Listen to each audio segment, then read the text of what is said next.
Hi friends, உங்கள் குழந்தைங்க இந்த சம்மரில் ஏதாவது ஸ்வீட் கேட்குறாங்க, ஸ்நாக்ஸ் கேட்குறாங்கன்னா இது மாதிரி ட்ரை பண்ணி பாருங்கள். டேஸ்ட் அட்டகாசமாக இருக்குங்க. 1/4 கிலோ கேரட் கூடவே ஒரு 15 முந்திரி பருப்பையும் சேர்த்து ஒரு டம்ளர் பால், அரை டம்ளர் தண்ணி சேர்த்து நல்லா வேக வச்சு எடுத்துக்கோங்க. பால்லே நல்லா வேகிறனால நல்லா கேரட் நல்லா க்ரீமியாக டேஸ்ட்டாக இருக்கும்.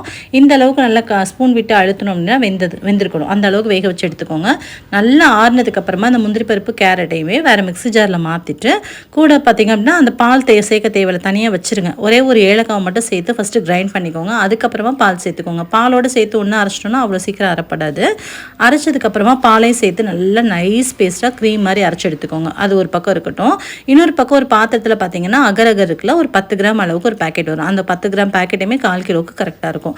அப்படியே கட் பண்ணி போட்டு கொஞ்சம் மூழ்கிற அளவுக்கு தண்ணி ஊற்றி ஒரு பக்கம் அடுப்பில் இதை வச்சிடலாம். இன்னொரு பக்கம் நம்ம அரைச்சி வச்சிருக்க பேஸ்ட்டை அதே சேம் குக்கரில் ஊற்றி அதையுமே இன்னொரு பக்கம் குக்கரில் வச்சு ஆன் பண்ணி விடலாம். இப்போ ரெண்டையுமே நல்லா கலந்து கொடுத்துக்கோங்க. அகரகர் நல்லா கரைஞ்சி வரணும் தண்ணியில், அந்த அளவுக்கு கரை விடணும். அதே மாதிரி இதுவே நல்லா கொதி வரணும். இது மாதிரி 2 சைடு அடுப்புலையுமே வச்சுட்டு ரெண்டையுமே கொதிக்க வச்சிருக்கலாம். இந்த சைடு பார்த்தீங்கன்னா கேரட்டுக்கு தேவைக்கேற்ப சுகர் சேர்த்துக்கலாம். நீங்கள் நாட்டு சக்கரை கூட சேர்த்துக்கலாம், பட் சுகர் சேர்க்குறப்ப நல்லாயிருக்கும். ஸோ சுகர் சேர்த்து ஒரு தடவை நல்லா மிக்ஸ் பண்ணி கொடுத்துக்கோங்க. இந்த சைடு பார்த்திங்க அப்படின்னா அகரகர் கரைஞ்சிருச்சு, பட் லைட்டாக அடியில் ஒட்டின மாதிரி இருக்குன்னு சொல்லிட்டு மேலால் இருக்க அகரகரை ஊற்றிட்டு திரும்ப கொஞ்சம் தண்ணி ஊற்றி நல்லா கொதிக்க வச்சுட்டு அதே அந்த கேரட்டோட நான் சேர்த்து ஊற்றிக்க போகிறேன். இந்த அகரகர் சேர்க்காமல் நம்ம செஞ்சோம் அப்படின்னா இது கூட நல்ல பால் நல்லா மிக்ஸ் பண்ணி ஊற்றி எடுத்தோம்னா கேரட் பாயசம் தயாராகிடும். நம்ம அகரகர் சேர்க்கறதுனால ஒரு புட்டிங் மாதிரி இருக்கும். இதுவுமே டேஸ்ட்டு சூப்பராக இருக்கும். கேரட் புட்டிங் இன்றைக்கி இருக்க குழந்தைங்களாம் எப்போ பார்த்தாலும் ஃபோன் பார்க்குறாங்க, டிவி பார்க்குறாங்க, லேப்டாப்பில் இருக்காங்க, கம்ப்யூட்டரில் இருக்காங்க. அப்படிங்கிறவங்களுக்கு இது ரொம்பவே ஹெல்ப்ஃபுல்லாக இருக்கும்.